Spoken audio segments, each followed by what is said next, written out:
దేవునికి స్తోత్రములు. అందరూ బాగున్నారండి.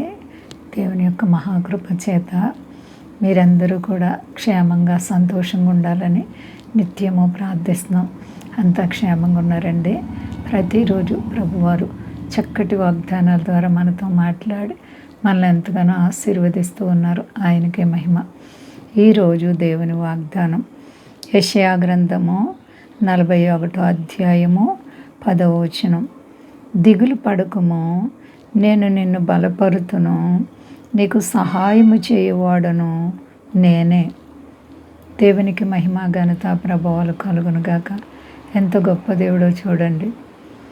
దేవుని మీద ఆధారపడిన వారి పట్ల దేవుడు చేసే గొప్ప కార్యాలు మానవ జీవితంలో అనేక విధములైనటువంటి భయాలు, దిగులు అండి, అనేక అశాంతులతో కూడిన జీవితంలో కృంగిపోతూ ఉంటాం.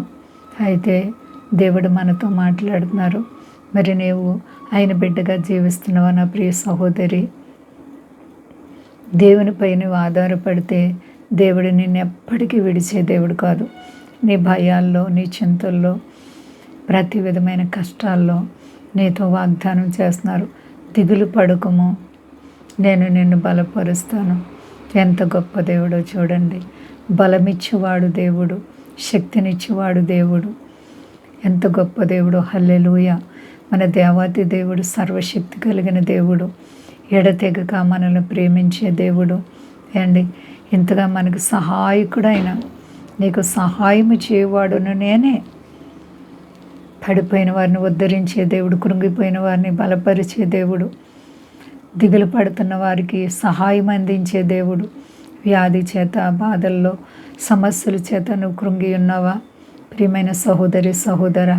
అయితే దేవుడు నీకు బలమిచ్చేవాడు, నీకు శక్తినిచ్చేవాడు. ఆయన నిన్ను దిగులు పడొద్దని మాట ఇచ్చి నీ భవిష్యత్తులో ఉద్ధరించేవాడు.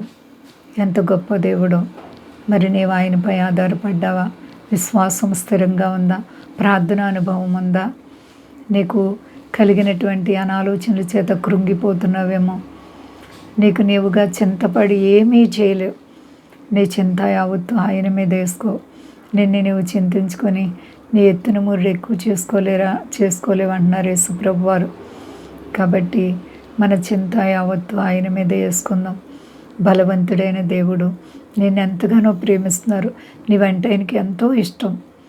నీవు ఆయన బిడ్డవుగా జీవించాలని కోరుకుంటున్నారు. ఆయన రాకడ దినాల్లో ఉన్నాం.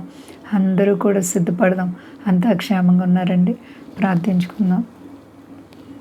ప్రేమ నమ్మకమైన మా తండ్రి, గొప్ప దేవ, నీవిచ్చిన గొప్ప వాగ్దానాన్ని బట్టి వందనాలు ప్రభువా. నిజంగా మా బ్రతుకుల్లో నీవు దొరికిన విధానాన్ని బట్టి నేను స్తుతిస్తున్నాను. ఎంతైనా నమ్మదగిన దేవుడు ప్రభువా. ఆకాశానికి, భూమికి నువ్వు అధిపతివి, సర్వాధికారివి. మా దేశాన్ని, దేశ నాయకులను కాపాడండి. మీ దాసులను, దాసురండ్రను కాపాడండి. మా ప్రార్థనలు ఆలకించేవాడా, నీకు స్తుతులు, స్తోత్రాలు. అన్ని విషయాల్లో కూడా నీ ప్రజల పక్షంగా నీ వ్యాజ్యమాడే దేవుడు. సర్వ ప్రపంచానికి శాంతినివ్వండి ప్రభు, భద్రత ఇవ్వండి. రోగులైతే స్వస్థపరిచి, అక్కర్లుంటే తీర్చి, అందరు కన్నీళ్లు తుడిచి మీ నామం గొప్ప చేసుకొని ఘనత పొందండి. శక్తి కలిసే నామని అడుచున్నాను తండ్రి. ఆమేన్. అందరికీ వందనాలండి. మా కొరకు, పరిచర్య కొరకు అందరూ ప్రార్థించండి. ప్రభువారు మిమ్మలను, మీ బిడ్డలను, మీ కుటుంబాలను దీవించి ఆశీర్వదించును గాక. ఆమేన్.